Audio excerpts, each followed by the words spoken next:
76/6 سے یہی مفہوم سمجھ میں آتا ہے کہ یہ متقی ان جنت کے چشموں سے کو اپنے قلوب سے نکال کر لائیں گے. یعنی ظاہر ہے کہ ان کے قلب جو ہے وہ ہدایت کے نور سے پر ہوں گے، تو وہ اپنے قلوب سے ہی جو ہے ہدایت حاصل قرآن کی ہدایت حاصل کریں گے.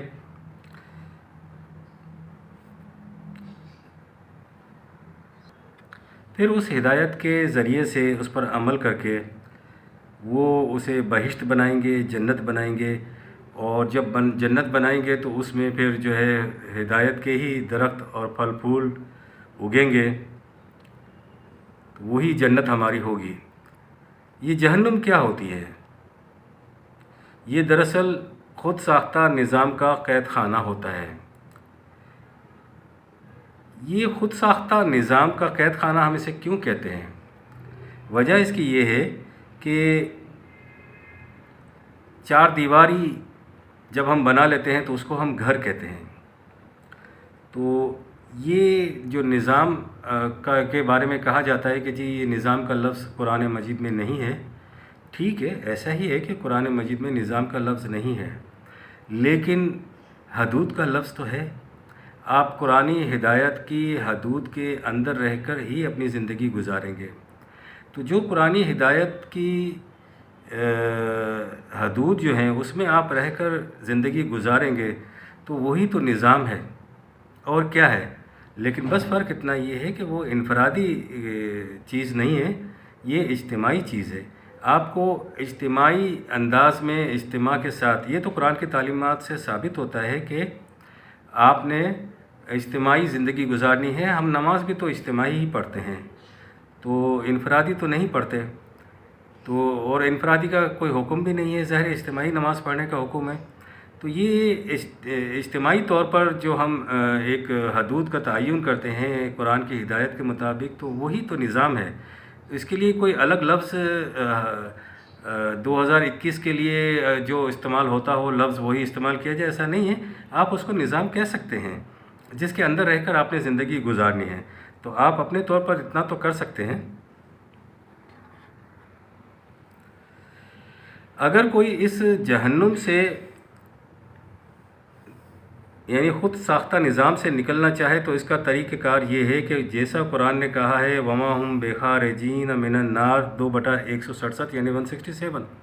یعنی اگر تم اپنے ہی وضع کردہ نظاموں کی روح سے جسے تم نے جہنم بنا دیا ہے اس سے نکلنے کی کوشش کرو گے تو نہیں نکل سکو گے، مگر ایک راستہ ہے، وہ من دون اللہ کا راستہ ہے.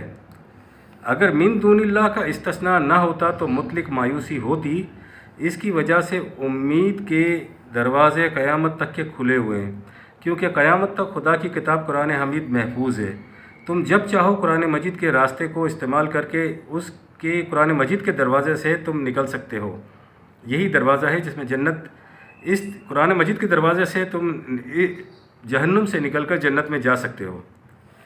اس کے برعکس کی کیفیت کے لیے فرمایا کہ وما ہم بخارجین من النار 2/167 167 کہ جب کبھی وہ اس چیز کا ارادہ کریں گے یعنی نکلنے کا، کلما ارادوا ان یخرجوا منہا من غم اعیدوا فیہا 22/22 کہ اس خود ساختہ نظام کے جہنم میں سے نکل جائیں، نہیں نکل سکتے. غلط نظام کی تلاطم انگیز موجیں دھکے دے کر ان کو پھر اس کے اندر ڈال دیں گی. من دون اللہ کہا ہے، صرف خدا کا بتایا ہوا نظام کہا ہے، یعنی اس کی حدود، اس کے قوانین، اس کا ضابطہ، اس پر عمل کر کے ہی تم جہنم سے نکل سکتے ہو. خود کا بنایا ہوا نظام جو ہے اس کے ذریعے سے تم جہنم سے نہیں نکل سکتے. اسی میں علاج پوشیدہ ہے اور کہیں سے بھی علاج ڈھونڈا نہیں جا سکتا جو انسانیت کو ان خود ساختہ نظاموں کے جنگل اور جہنم سے نکال سکتا ہو. جنت اور جہنم کا دار و مدار انسانوں کے اس نظام سے وابستہ ہے جو وہ خود قائم کرتے ہیں. یعنی جنت اور جہنم دونوں جو ہے وہ نظام آپ ہی کو بنانا ہے، چاہے وہ آپ قرآن کے ذریعے قرآن کی حدود کا تعین کر کے بنا لیں، چاہے اپنی مرضی کا آپ بنا لیں. لیکن قرآن کہتا ہے کہ جو تم اپنی مرضی سے بناؤ گے وہ اس کا نتیجہ جہنم ہوگا، اور جو قرآن کی ہدایت کے مطابق بناؤ گے اس کا نتیجہ جنت ہوگا۔ قرآن نے جو تصریحات کی ہیں ان سے جو قرآنی بصیرت حاصل ہوتی ہے، دیکھیں یہاں پر بات ہے قرآنی بصیرت حاصل ہوتی ہے۔ قرآن نے جو تصریحات کی ہیں، اس لفظ کو ذہن میں رکھیں، قرآن حکیم نے جو تصریحات کی ہیں ان سے جو قرآنی بصیرت حاصل ہوتی ہے، آپ کو جو قرآنی بصیرت حاصل ہوتی ہے اس سے تو یہی مطلب ہے۔ اب آپ کو جو اپنے طور پر بصیرت حاصل ہوتی ہے وہ آپ جو چاہیں اپنا کر سکتے ہیں۔ اس کے مطابق جنت اور جہنم کی ابتدا اسی دنیا سے شروع ہو جاتی ہے۔ یہ جہنم غلط نظام زندگی کا نتیجہ ہوتا ہے جس کے اندر متبعین اور متبوعین سب شامل ہوتے ہیں، عوام بھی اور لیڈر بھی، یعنی وہی ہجر والا معاملہ یہاں پر آ جاتا ہے اور الناس والا معاملہ یہاں پر آ جاتا ہے، چونکہ یہ سب کافرین ہوتے ہیں، یعنی جو ہجر ہوتے ہیں، جو اپنا نظام خود قرآنی حدود کو چھوڑ کر بناتے ہیں، انہیں کہا گیا ہے کہ یہ کافرین ہوتے ہیں۔ اور صحیح نظام خدا کے نظام کا انکار کرتے ہیں، یعنی وہ انکار کرتے ہیں کہ یہ خدا نے جو نظام دیا ہے صحیح نہیں ہے، ہم نے جو بنایا وہ صحیح ہے، اس لیے یہ جہنم بھی انہی کے لیے ہوتا ہے۔ تو چونکہ ان کا بنایا ہوا ہوتا ہے لہٰذا یہ جہنم بھی انہی کا ہوتا ہے۔ اب یہ جو 22/22 کا جو یہ میں نے آیت آپ کو یہاں کوٹ کی تھی کہ کلما ارادوا ان یخرجوا منها من غم اعیدوا فیہا، یہ خود ترجمہ عام جو بیان کیا جاتا ہے وہ بھی یہ ہے کہ جب بھی وہ غم کے مارے اس سے نکلنے کا ارادہ کریں گے اس میں لوٹا دیے جائیں گے اور کہا جائے گا جلنے کا عذاب چکھو۔ تو اگر یہ مفہوم ہم نے لیا ہے تو کوئی غلط نہیں ہے، کیونکہ عام طور پر ترجمہ بھی ان کا یہی ہے کہ غم کے مارے، ظاہر ہے کہ جو انہوں نے نظام بنایا ہے، جو قرآنی حدود کو چھوڑ کر بنایا ہے، تو وہ غم کے مارے ہی ہوں گے اور یہ لوٹا دیے جائیں گے، یعنی اس جو ان کا خود کا بنایا ہوا ہے اس سے نہیں نکل سکتے۔ اس سے تبھی نکل سکتے ہیں قرآن مجید کا جو دروازہ ہے، جو اس کی حدود پر عمل کرنے کا جو ہے، اس کے تحت اگر نکلنے کی کوشش کریں گے تو بے شک وہ نکل سکتے ہیں، اس کے علاوہ کوئی اور راستہ نہیں ہے۔ پھر وہ جو جلنے کا عذاب ہے وہ چکھتے رہیں گے اور مستقل چکھتے رہیں گے۔ تو یہ آج ہم نے 24ویں آیت مکمل کی ہے، اور یہ ہے ہمارا ایپیسوڈ 5۔ ربنا تقبل منا انک انت